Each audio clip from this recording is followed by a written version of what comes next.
New study says college students are more entitled. They feel themselves more entitled than ever. They have got a very high opinion of themselves. They expect more, even though they haven't achieved anything significant yet. They're still in college. Charlie Kirk is from Turning Point, USA.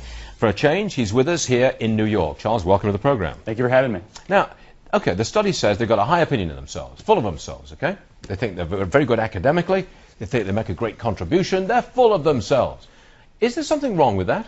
I think there is, and the problem is they think so highly of themselves, and in return they want something as far as, I want a free education because I'm good in school, or I want a free job that is even more higher paying than my parents. Now, that's entitlement. Of course, but even though they think highly of themselves, it's beyond, I think I'm good at something.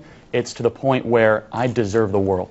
And that's what our school system is teaching them. That you get a trophy at age 7, no matter how well you do in school. I suspect this is from my generation of parents, baby boomers, who are raising children.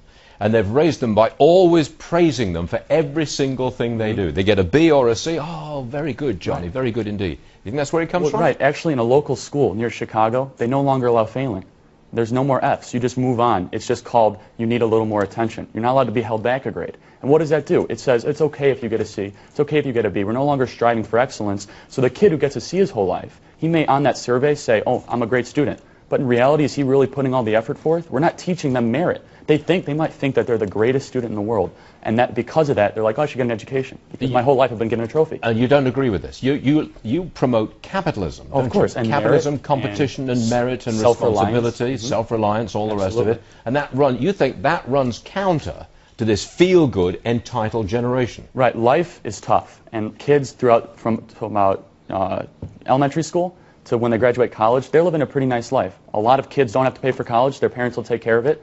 And the reality of capitalism is you have to be self-reliant. My dad worked his way through college. My family had to take out loans, and they took out the loans. Their parents chipped in a little bit for the first couple years. And now kids might get a no-interest loan, but when they graduate, there's a hard reality waiting them. But even look at Obamacare. They don't have to get off their parents' plan until they're 26. The realities keep on getting pushed back and back. Look, he's 19 years old. He sounds like he's 59 years old. I mean, he does, don't you think? Yeah, but he's there, though. He's in the heart of it all. I had this conversation with my son, driving him to school. Dad said, I'm worried because I don't see you hitting the books the way you should. How good are your grades? He said, they're good. I said, well, what does that mean? He says, in the 80s. I said, well, that's not good. That's just not good, to your point. You can't pat yourself on the back for 80s. Right. So? And when I was growing up, I remember these leagues. The worst team in the league would get a trophy bigger than the Lombardi Trophy. Yeah, it's unbelievable. Have you seen how big these trophies are getting nowadays? It's like they're winning. They're bigger than the World Cup. It's unbelievable. And everybody gets one. Everyone, no matter how bad you play, no matter. Have you seen that movie where it's like, oh, we don't keep score? It's tie. We always tie in this league. That's the reality of what the environment these kids are growing up in. You're a conservative, aren't you? I'm an independent, free market thinker.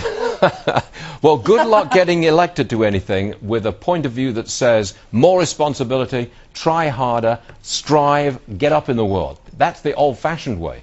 That just lost the last election. Well, you know what? I think we need to frame it in more of an opportunity society instead of saying, oh, well, it might be hard, but look at the amazing opportunity this system can create for young people. I ask young people all the time, do you want to start a small business? And they say, well, no, I want to work for somebody. Why? Why don't you want to take that risk? And they're like, oh, well, I don't know if I can do it. We should be promoting risk-taking in this society. Spread the news with your fellow I am, and that's what our organization is doing. We're doing a lot of interesting things, and we're teaching young people that the society of free markets and capitalism is going to bring more opportunity for you rather than a government handout. You just got an extra 2 minutes. Do you realize that? We don't do that for everybody. And that was very good. Thank Charles Kirk, thank you very much indeed, sir. Thank you for having me. President